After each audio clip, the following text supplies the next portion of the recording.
Alhamdulillah wassalatu wassalamu ala Rasulillah wa ala alihi wa sahbihi wa mawalah wa la hawla wa la quwata illa billahi wa ba'du. Qala Allahu azza wa jalla ya ayyuhalladzina amanu taqullaha haqqa tuqatih wa la tamutunna illa wa antum muslimun. Fa inna asdaqal hadithi kitabullah wa khairal huda huda Muhammadin sallallahu alaihi wa ala alihi wasallam wa syarrul umuri muhdatsatuha wa kullu muhdatsatin bid'ah wa kullu bid'atin dhalalah wa kullu dhalalatin finnar.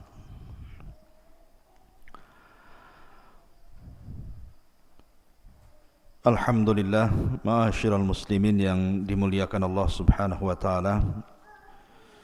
Di pagi hari ini kita bisa duduk di Masjid Jabal Uhud, dan insyaallah mungkin setiap pagi dan malam sini kan biasa ada kajian, jadi mungkin antum yang biasa pagi menghafal Quran, mungkin tersita waktunya kita buat kajian 1 jam, habis itu antum lanjutkan dengan tahfidz Al-Quran. Dan pembahasan di pagi hari ini kita akan membahas tentang kisah dalam Al-Quranul Karim, satu sosok yang dijadikan nama dalam Al-Quran yang kita sebut dengan Luqman Al-Hakim. Siapa Luqman Al-Hakim ini? Sampai-sampai Allah Subhanahu wa taala abadikan dalam Al-Quran, bahkan dijadikan satu nama dalam satu surat dalam Al-Quran, suratul Luqman. Tidak mungkin Luqman ini orang biasa. Kalau orang biasa tidak mungkin dicantumkan dalam Al-Quran sebagai nama dalam satu surat. Berarti Luqman ini orang hebat. Sampai-sampai Allah abadikan di dalam Al-Quran. Siapa Luqmanul Hakim ini? Hidup di zaman siapa dia? Apakah dia seorang nabi ataukah bukan? Lalu kenapa kemudian banyak dibicarakan manusia dari barat sampai ke timur, terutama mutiara-mutiara kalam hikmahnya? Ini yang kita akan bahas 1 jam ke depan. Ma'asyiral muslimin yang dimuliakan Allah Subhanahu wa taala, Luqman Al-Hakim diperselisihkan tentang nama, nasab dan laqabnya.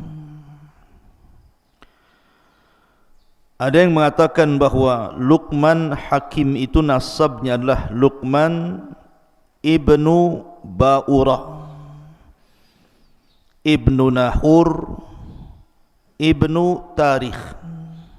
Dan tarikh di sini artinya azar, dan azar itu adalah ayahanda daripada Ibrahim alaihi salatu wassalam. Maka dari nasab di sini bahwa Luqman itu hidup antara Nabi Ibrahim sampai kepada Nabi Allah Ismail alaihi salatu wassalam. Jadi zaman hidupnya Luqman itu antara Ibrahim dan Ismail, karena masih hubung kait kepada Azar, dan Azar itu ayahanda Ibrahim.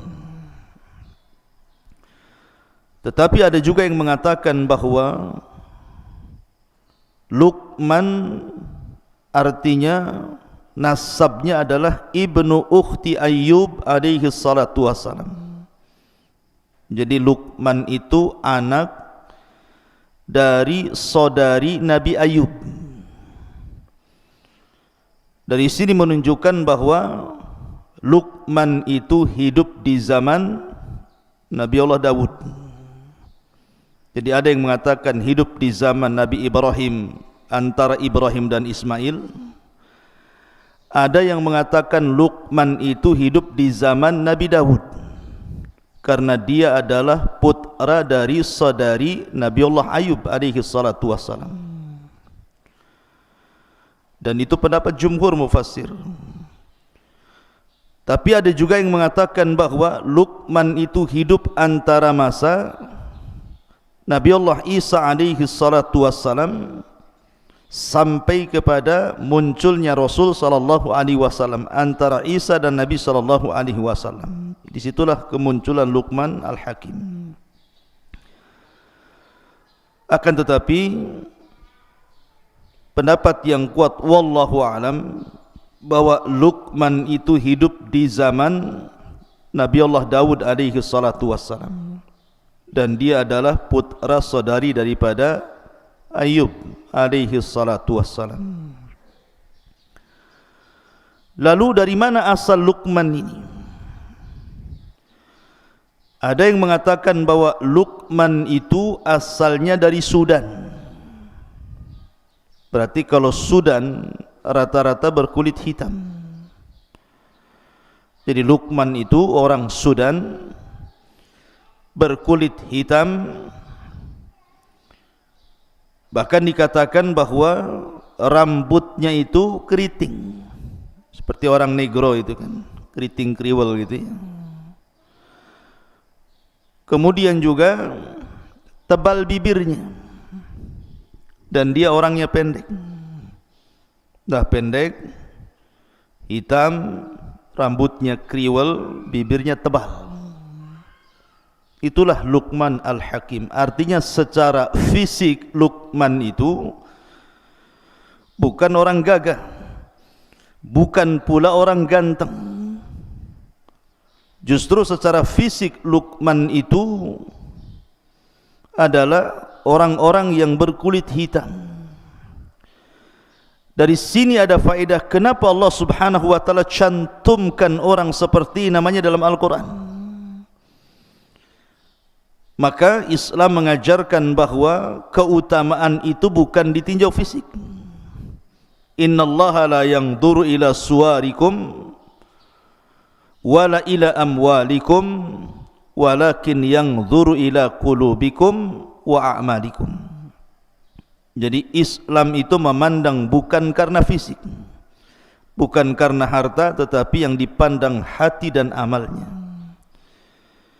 Makanya Nabi SAW dalam khutbah Arafah mengingatkan manusia tentang keutamaan manusia di hadapan Allah.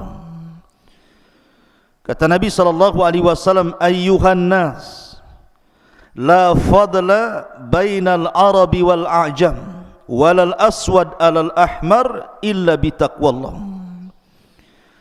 Wahai manusia, tidak ada istimewanya baik anda orang Arab ataupun non-Arab, baik anda berkulit hitam ataupun putih ataupun merah, tetapi keutamaan itu hanyalah ada pada takwa. Kemudian Rasul membacakan ayat inna akramakum indallahi atqakum. Jadi ada yang mengatakan Luqman itu adalah orang Sudan. Ada juga daerah Luqman di Sudan itu di kampung namanya Nubah.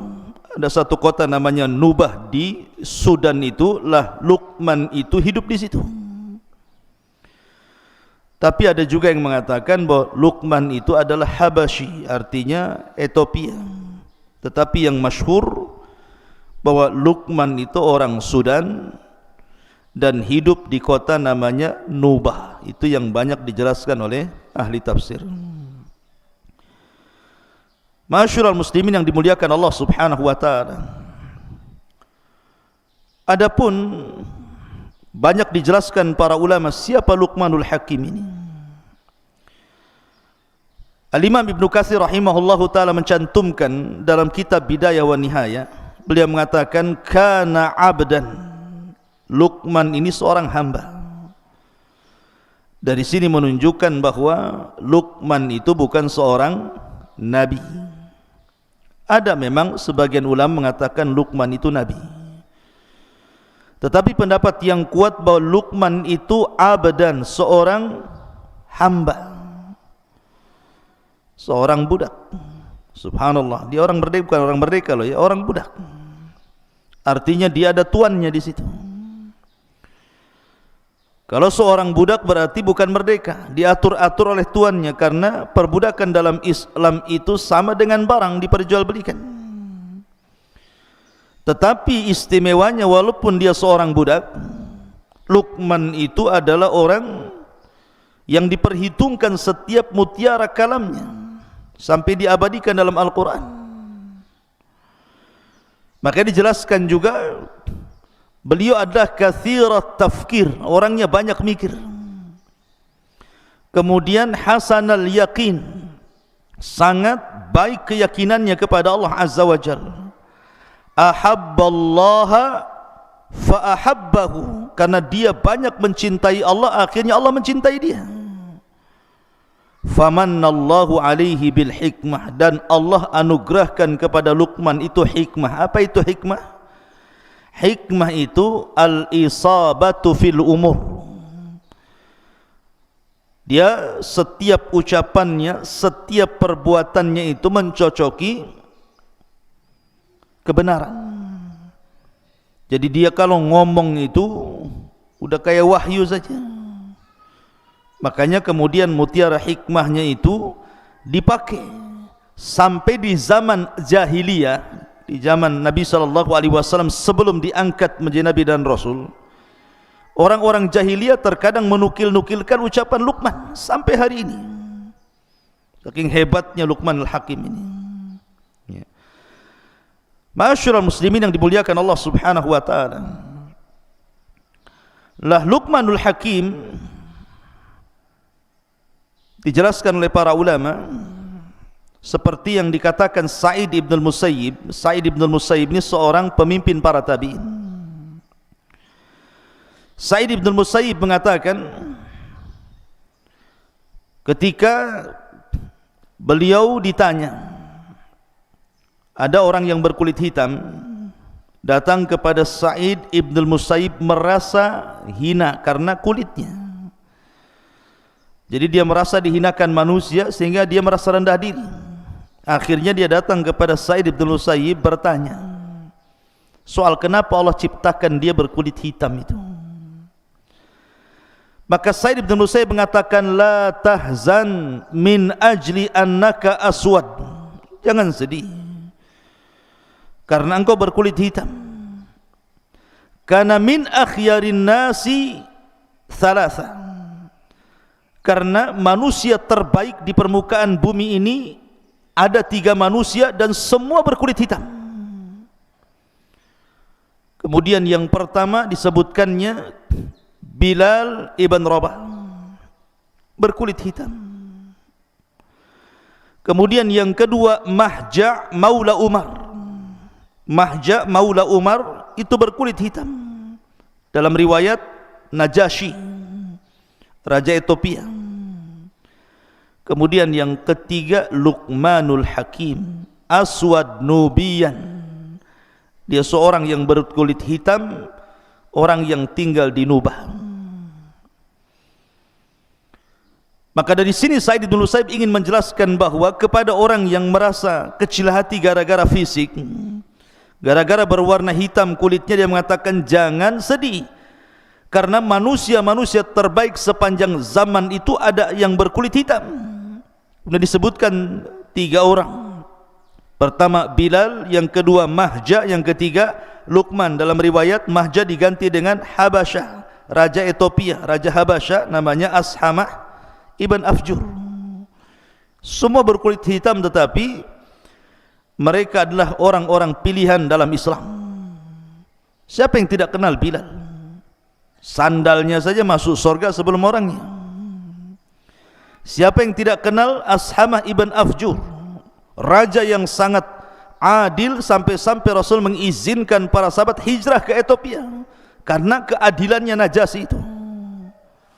Kemudian juga Mahja, bahkan Luqmanul Hakim sampai diabadikan dalam Al-Quran. Ma'asyiral muslimin yang dimuliakan Allah Subhanahu wa taala. Baik, dari sini kita sudah tahu bagaimana Luqmanul Hakim. Adapun nama anaknya, karena di dalam Al-Quran itu kan bercerita tentang nasihat Luqman kepada siapa? Kepada anaknya. Ini yang kita akan ceritakan. Siapa anaknya ini? Al-Imam As-Suhaili mengatakan, yang masyhur nama anak Luqman yang dinasihati dalam Al-Quran itu namanya Tharan. Namanya Tharan. Luqman menasihati Tharan anaknya. Wa idh qala Luqmanu libnihi wa huwa ya'iduhu. Dan ketika berkata Luqman kepada anaknya siapa? Tharan. Ada yang mengatakan seperti yang disebutkan oleh Imam At-Tabari bahwa namanya Qutbah. Namanya Qutbah. Ada juga yang mengatakan namanya Kalbah. Tetapi yang masyhur nama anaknya adalah Tharan. Ingat-ingat ya, namanya Tharan. Lah sebagian orang mengatakan bahwa Luqman itu punya anak, punya istri. Lah dulu anak dan istrinya itu belum mengikuti agama Luqman Al-Hakim, masih kafir. Tetapi setiap hari oleh Luqman itu dinasihati anak dan istrinya itu. Makanya salah satu nasihatnya adalah la tusyrik billahi inna syirka la zulmun azim. Janganlah engkau berbuat syirik kepada Allah, karena kesyirikan itu adalah kezaliman yang sangat besar. Lah dari kata-kata la tusyrik billahi inna syirka la zulmun azim di sini ada yang mengatakan bahwa seperti Al-Imam Al-Qushairi mengatakan karena Luqman dan ibunya itu kafir. Dinasihati sama Luqman, jangan kau melakukan kesyirikan kepada Allah, karena syirik itu kezaliman yang sangat besar. Jadi setiap hari nasihati, akhirnya keduanya mendengarkan ucapan Luqman, belakangan masuk Islam, masuk ke agama Luqman Al-Hakim. Ada yang mengatakan seperti itu. Adapun yang menunjukkan bahwa Luqman itu adalah seorang hamba, seorang budak, ada sebuah hadis yang dikeluarkan Al-Imam Ibnu Jarir dari Ibnu Waqi'. Jadi suatu ketika tuannya Luqman itu memanggil Luqman dan mengatakan, ya Luqman, idbah lana hadhihi syah. Wahai Luqman, sembelihkan untuk kami seekor kambing. Maka Luqman pun menyembelih kambing itu. Kemudian kata tuannya, ya Luqman, akhrij atyaba mudghataini fiha. Wahai Luqman, ambilkan dari badan kambing itu yang sudah kau sembelih, kau kuliti itu, dua perkara dari kambing itu yang paling baik. Dari anggota badan kambing yang paling baik itu keluarkan, kemudian serahkan kepadaku. Kemudian tiba-tiba Luqman mengiris apa?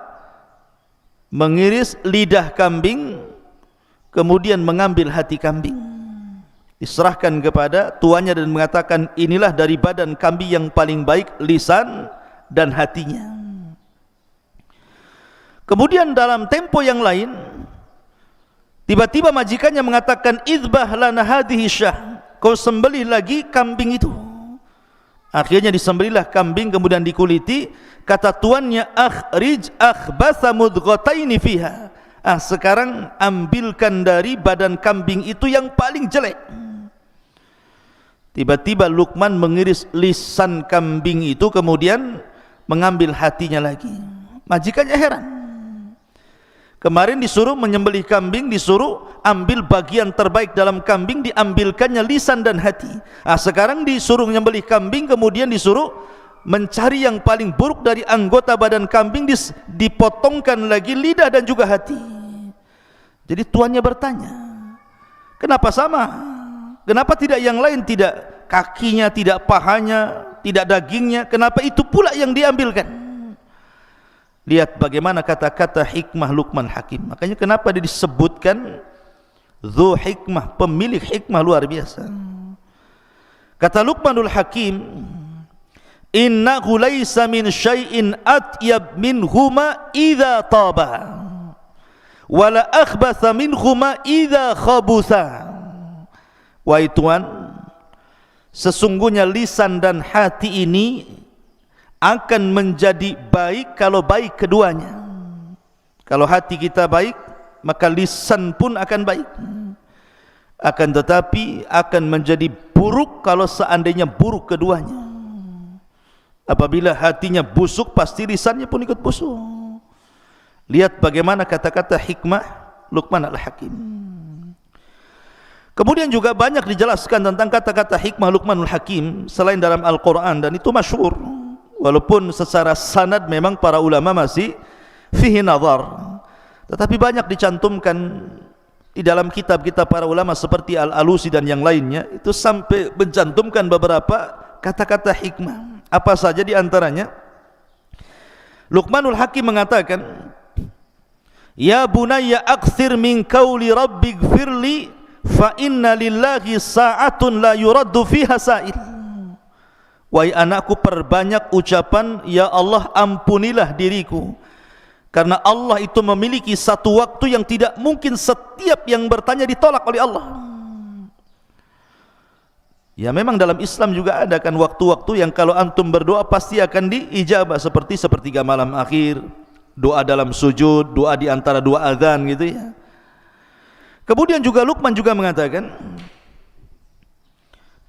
dia mengatakan, ya bunai ittaqid taqwallah tijaratan ya'tika ribhu min ghairi bida'ah. Wahai anakku, jadikan takwa itu jual belimu, maka keuntungan yang kau raih akan jauh lebih banyak tanpa modal. Takwa itu adalah perjualbelian kita dengan Allah tanpa modal, tetapi sudah jelas untungnya, kata Luqman. Kemudian juga di antara kata-katanya, ya bunai la ya'kul ta'amaka illal atqiyah wa syawir fi amrikal hukama. Wahai Luqman, jangan kau makan kecuali bersama orang-orang yang bertakwa, dan bermusyawarahlah pada urusanmu bersama orang-orang yang memiliki kebijakan akal. Ini juga di antara kata-kata Luqman Al-Hakim. Tetapi ikhwan, dari mana Luqman mendapatkan hikmah itu? Kenapa Allah berikan hikmah? Kenapa setiap untayan-untayan kata Luqmanul Hakim itu berharga? Kenapa pula setiap kata-katanya terus dinukilkan dari abad ke abad, dari zaman ke zaman sampai hari ini? Bahkan Quran mencantumkannya. Hebat kali Luqman ini. Ada apa dengan Luqman ini? Suatu ketika Luqman ini ditanya, dari mana anda mendapatkan hikmah itu? Lihat jawaban Luqman. Dia mengatakan, bi ghaddi basari, karena aku selalu menundukkan pandangan. Wa kaffi lisani, dan aku selalu menjaga lisan. Wa iffati mat'ami, dan aku selalu menjaga makanan yang kumasukkan ke dalam perutku. Wa hifdi farji, dan selalu aku jaga kemaluanku untuk tidak berzina. Kemudian wa hifdi jari, dan aku selalu muliakan tetanggaku. Wa wafa'i bi ahdi, aku selalu menjaga setiap amanah yang diberikan kepadaku. Wa tarki ma la ya'ni, dan aku meninggalkan sesuatu yang tidak bermanfaat kepadaku.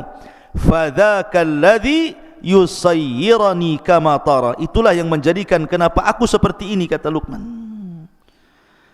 Oleh karena itulah maka kenapa Luqman itu diberikan seperti itu? Ya karena dia banyak menjaga hal untuk dirinya.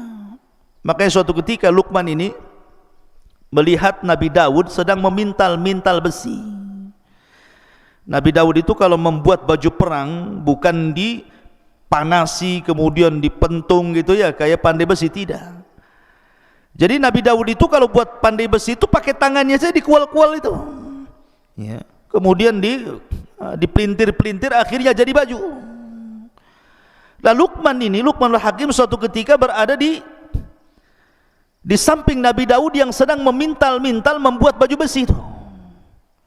Ketika itu Luqman ingin bertanya, maksudnya kenapa seperti itu? Tapi Luqman urung untuk menanyakan perkara itu, tidak jadi. Dia terus memperhatikan Nabi Daud sampai baju besinya jadi.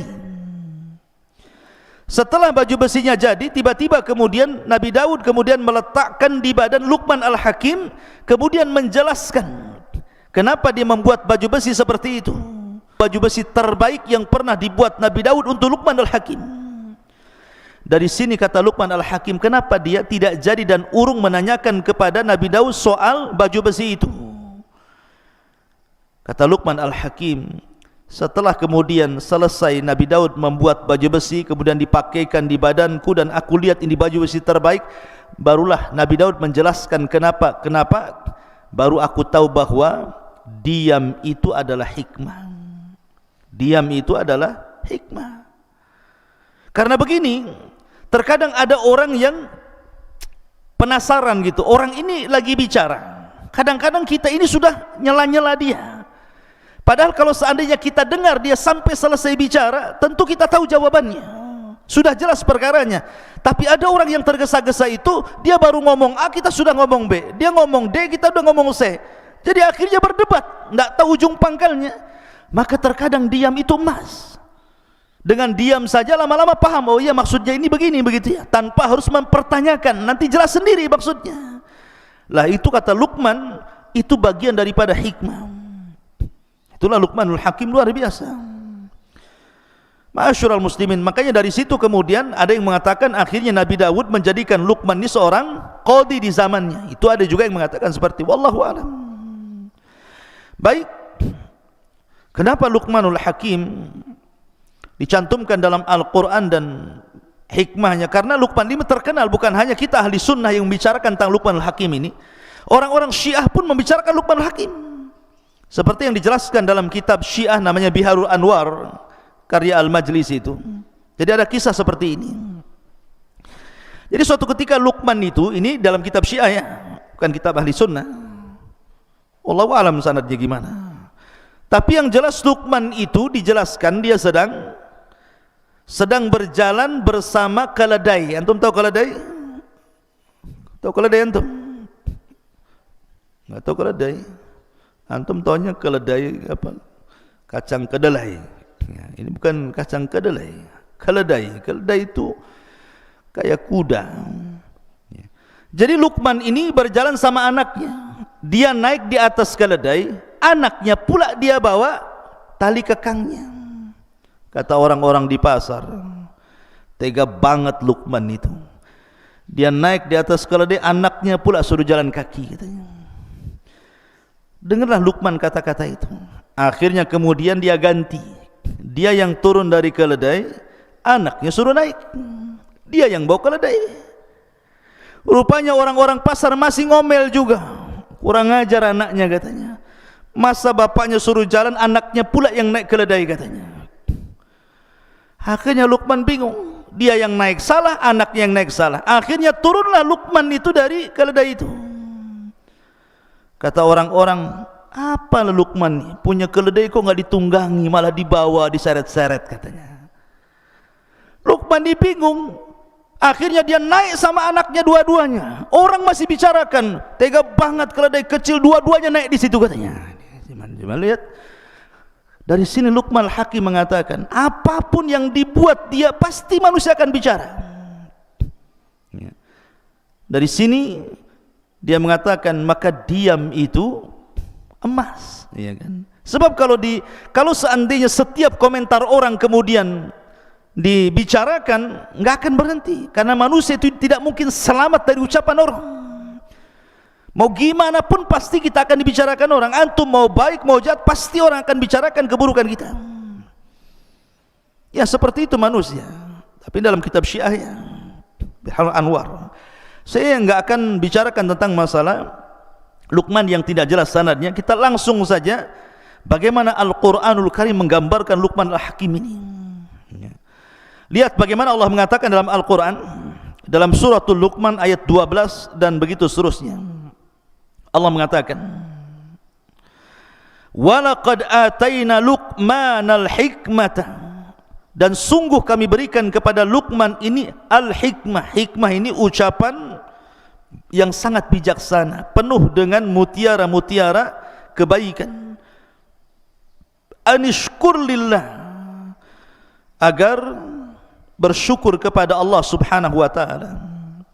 Wa man yashkur fa innama yashkuru li nafsi wa man kafara fa innallaha ghaniyun hamid. Dan sungguh telah kami berikan hikmah kepada Luqman, yaitu bersyukurlah kepada Allah, dan barang siapa yang bersyukur kepada Allah maka sesungguhnya dia bersyukur untuk dirinya, dan barang siapa yang tidak bersyukur artinya kufur, maka sesungguhnya Allah maha kaya lagi maha terpuji. Luqman sudah diberikan banyak kebaikan berupa hikmah, sudah selayaknya bersyukur.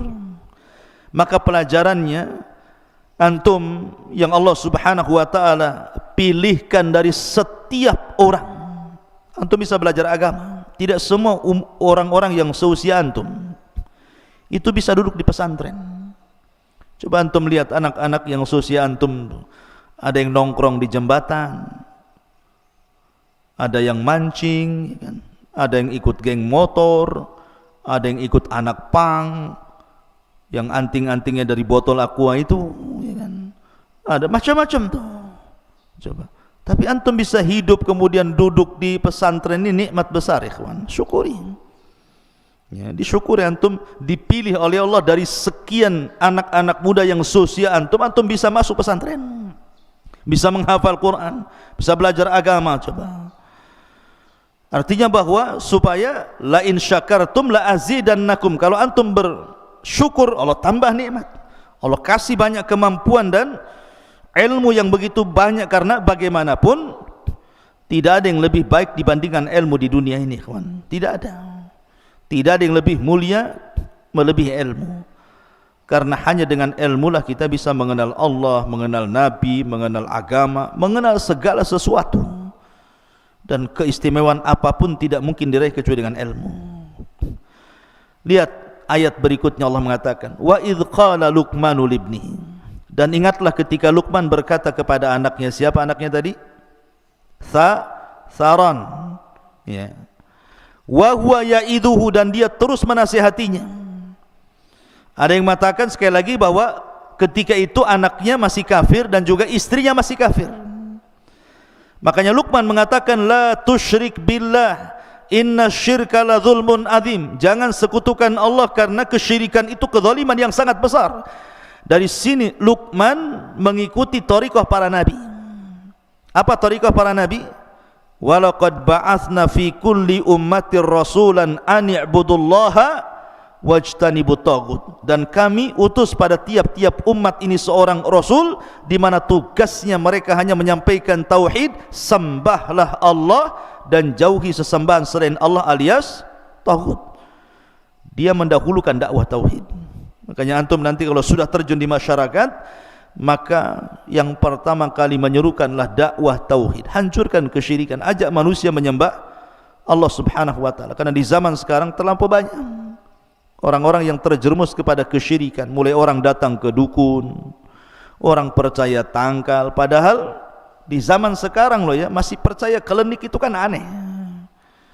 Tetapi begitulah syaitan menundukkan manusia agar tidak mentauhidkan Allah dan dijerumuskan kepada kesyirikan, sehingga banyak orang-orang cerdas, pandai, sekolah tinggi-tinggi masih juga datang ke dukun ya, memelihara tangkal, jimat dan yang semacamnya.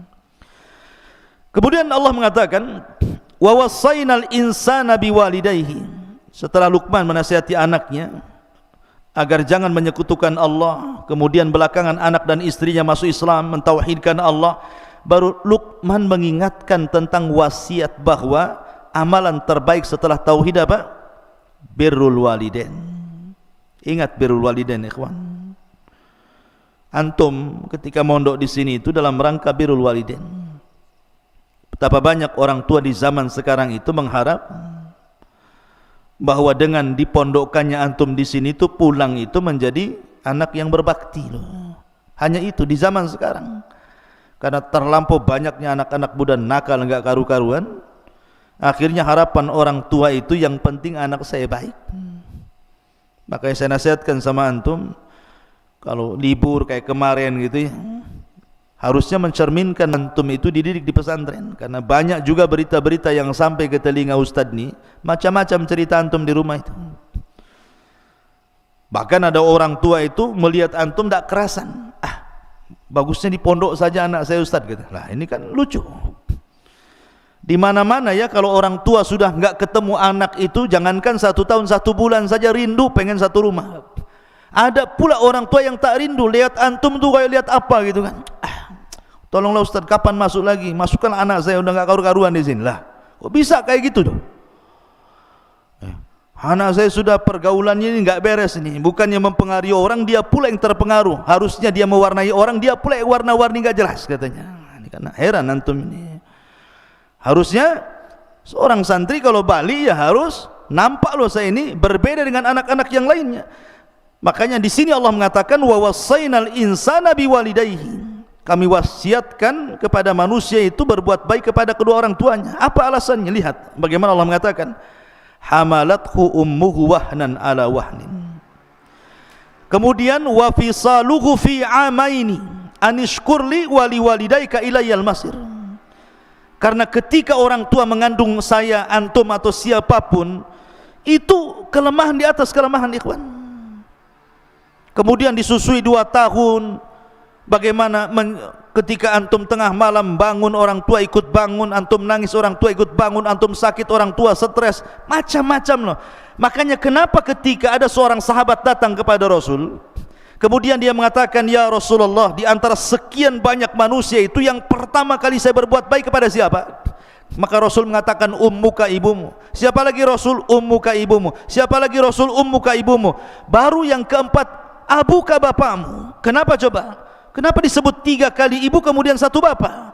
Kata para ulama, pertama karena ibu yang mengandung, yang kedua ibu yang melahirkan, yang ketiga ibu yang menyusui. Dari situlah Rasul mengatakan ummuka, ummuka, ummuka 3 kali. Karena ini bukan perkara mudah. Mengandung loh 9 bulan itu bukan perkara mudah.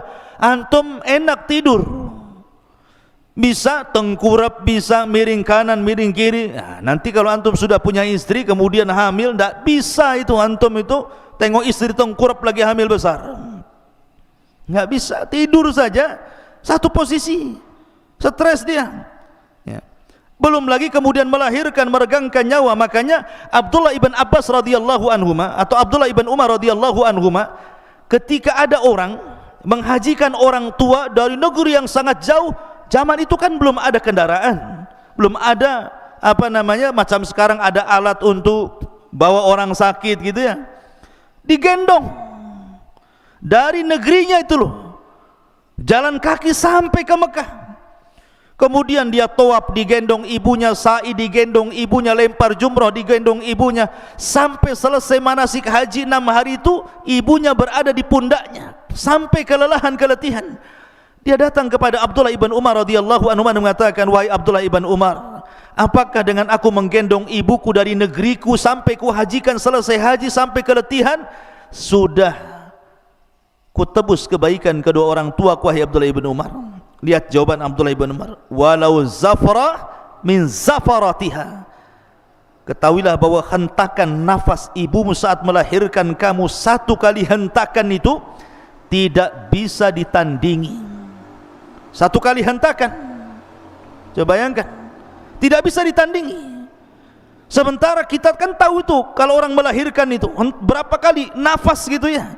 1 kali nafas yang keluar saat mengeluarkan antum saja itu tidak sebanding dengan kebaikannya. Dari sini ikhwatu fiddin penting berbuat baik. Makanya ada laki-laki dari Yaman itu datang kepada Rasulullah ingin terlibat dalam jihad dan mengatakan, ya Rasul, alhiqni bil jihad, Rasul libatkan aku dalam jihad, aku sudah jalan kaki dari Son'ah ke Madinah. Itu bukan perjalanan sebentar tuh. Tapi Nabi SAW mengatakan, ahayyun walidaik, masih hidup kedua orang tuamu. Rasul tidak bertanya skillnya, emang kau jihad bisa apa? Bisa mana? Bisa pedang? Bisa naik kuda? Sudah pernah membunuh? Sudah berjihad? Tidak. Rasul tidak bertanya soal skill perang. Rasul hanya mengatakan, ahayyun walidaik, hidup orang tuamu. Kata anak muda ini, masih wahai Rasul, ketika aku tinggalkan dia nangis. Maka Rasul mengatakan, irji fa fihi mafajahid, pulang, berjihadlah kepada kedua orang tuamu, buat dia tertawa sebagaimana kau buat dia menangis. Lihat bagaimana Nabi SAW mengajarkan birrul walidain penting. Kenapa? Anishkurli wali walidaika ilayyal masir, karena syukur kepada Allah belum dikatakan syukur sampai anda bisa bersyukur kepada kedua orang tua. Kemudian setelah itu Luqman mengatakan, wa in jahadaka ala an tusyrika bima laysa laka bihi ilmun fala tuti'huma wa sahibhuma fid dunya ma'rufa. Jika kedua orang tuamu menyuruh kamu untuk menyekutukan diriku dengan siapapun selainku, dengan sesuatu tanpa ilmu, jangan taati keduanya. Dari sini menunjukkan bahwa hak Allah masih jauh lebih penting daripada hak siapapun sampai kepada orang tua. Makanya Rasul mengatakan, la ta'ata li makhlukin fi maksiatil khaliq, tidak ada ketaatan kepada makhluk dalam rangka bermaksiat kepada Allah.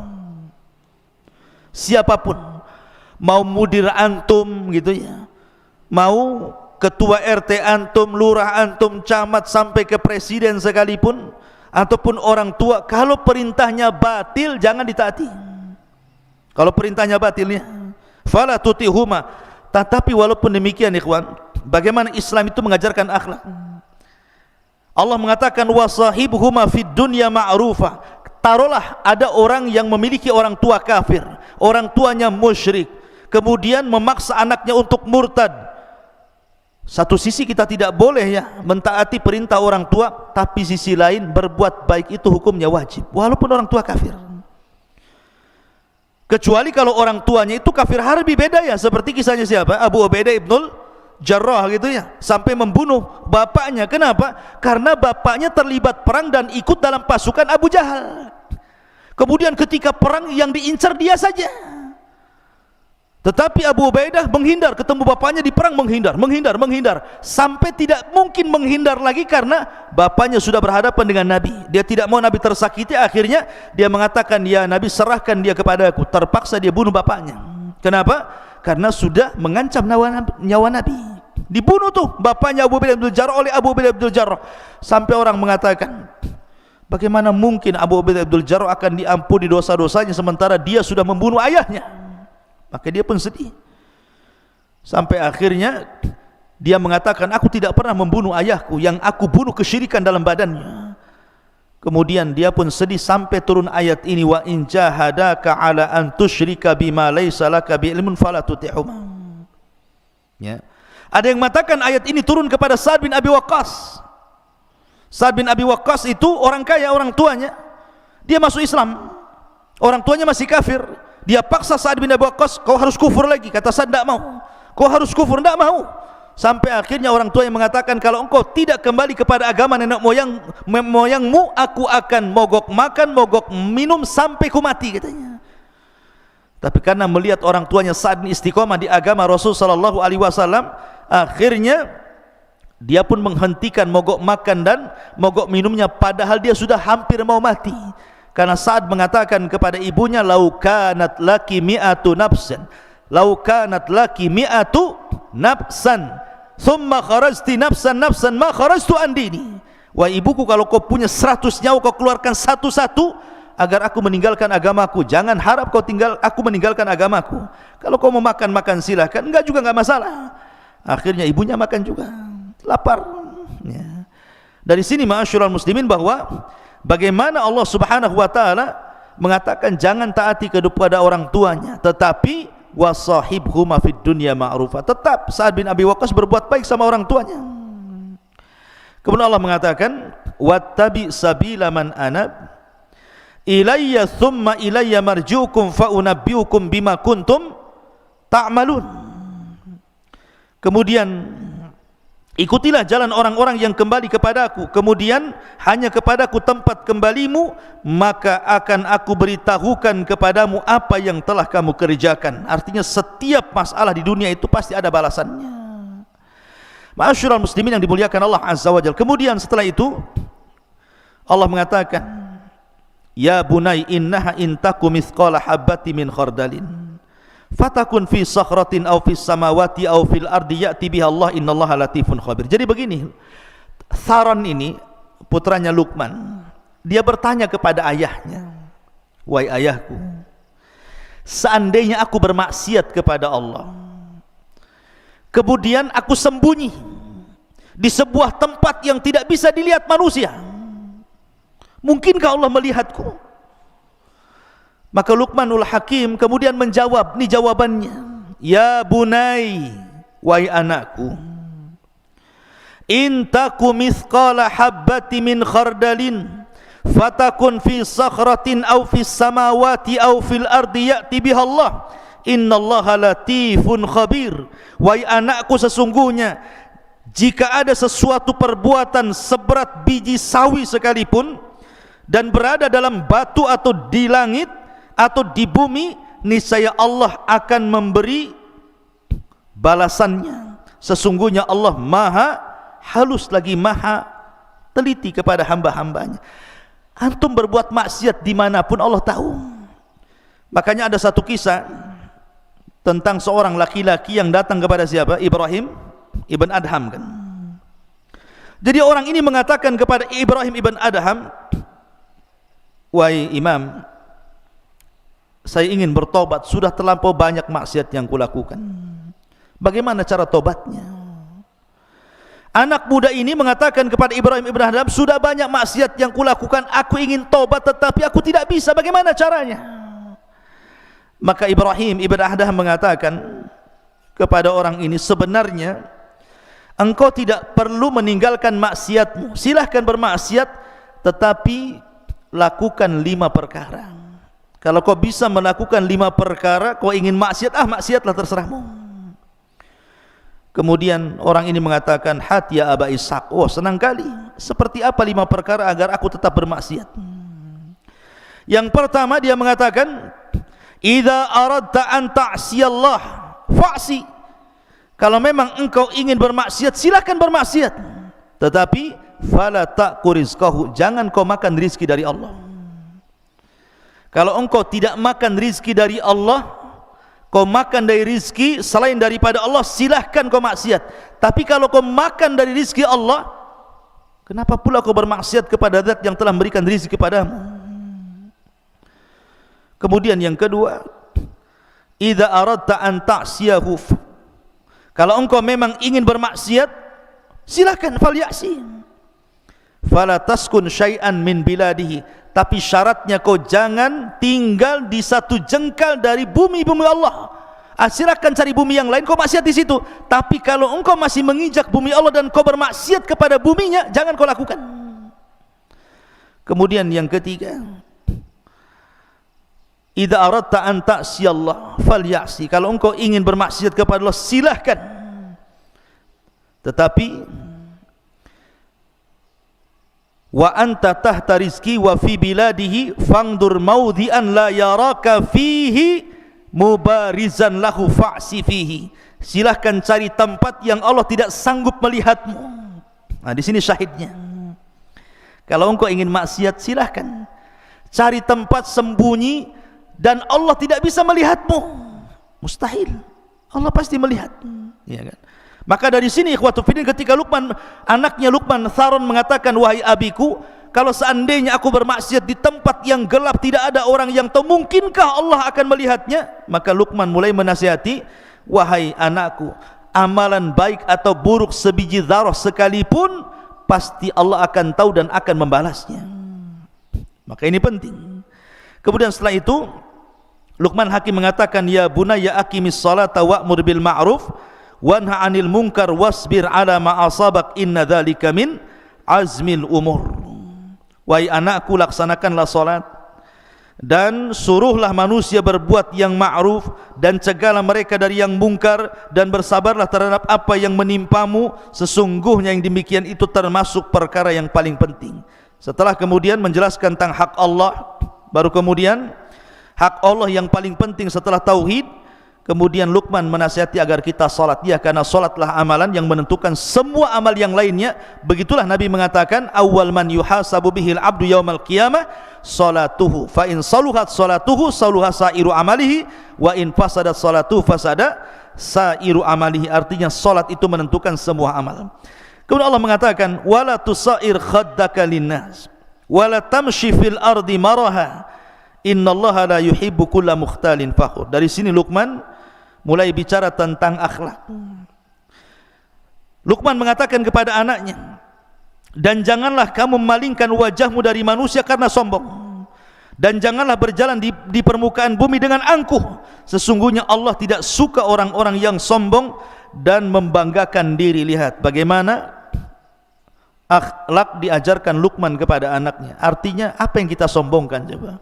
Wallahu akhrajakum min butuuni ummahatikum la ta'lamuna syai'a. Ketika kita dikeluarkan dari perut ibu, kira-kira apa yang terjadi dengan bayi? Tidak tahu apa-apa, melihat pun belum, mendengar pun tidak bisa, bergerak pun terbatas, tenaga pun tidak ada.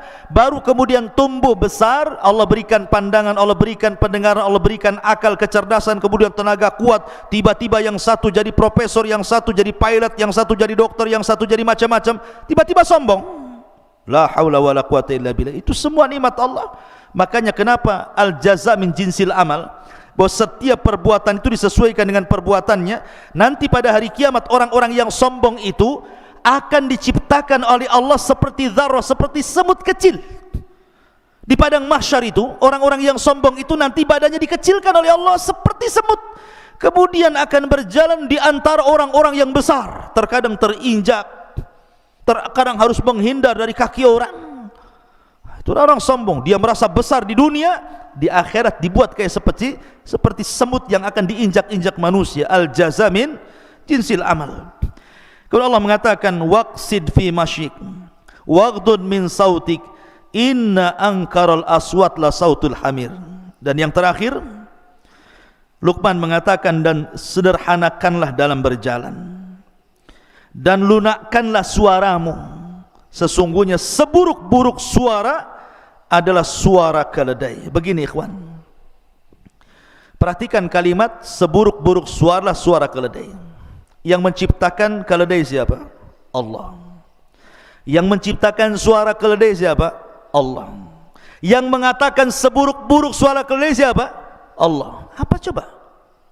Yang menciptakan keledai Allah, yang menciptakan suara keledai Allah, yang mengatakan seburuk-buruk suara adalah suara keledai Allah juga.